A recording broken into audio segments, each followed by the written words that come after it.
নিজেকে রক্ষা করতে প্রস্তুত পলাতক সাবেক প্রধানমন্ত্রী শেখ হাসিনার ছেলে সজীব ওয়াজেদ জয়। তাই অন্তর্বর্তী সরকার তার কিছুই করতে পারবে না বলে মনে করেন সাফ জানিয়ে দিলেন তিনি। বৃহস্পতিবার নিজের ভেরিফাইড ফেসবুক পেজে দেওয়া এক পোস্টে জয় দাবি করেন, সরকার এখন চাপে এবং জনরোষের মুখে পড়ে জনগণের দৃষ্টি ভিন্ন খাতে নিতে তার বিরুদ্ধে দুর্নীতি দমন কমিশনকে দিয়ে মিথ্যা অভিযোগ তোলার চেষ্টা করছে।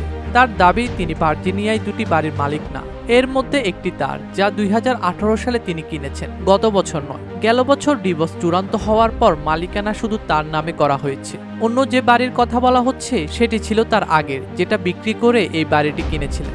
পোস্টে আরও লেখেন, আমার বাড়ির মূল্য কেনার পর থেকে প্রায় $15 লক্ষ বা 18 কোটি টাকা বেড়েছে।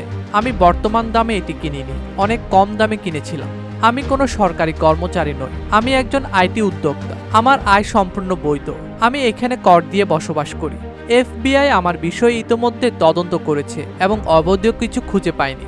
সেই কারণেই ইউএসের সরকার যখন আমার বাংলাদেশি পাসপোর্ট বাতিল করেছিল, তখন আমি দ্রুত মার্কিন নাগরিকত্ব পেয়েছি।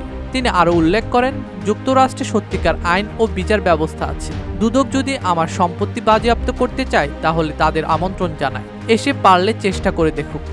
আমার আইনজীবীরা যুক্তরাষ্ট্রে দুদকের মোমনের বিরুদ্ধে মামলা করতে তৈরি হয়ে আছে।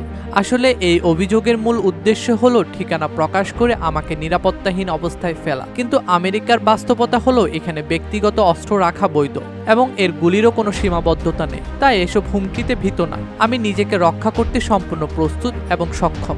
আর একটা কথা, আমার বাড়ির নম্বর কিন্তু 32 নয়। ডেস্ক রিপোর্ট, দৈনিক দেশকা।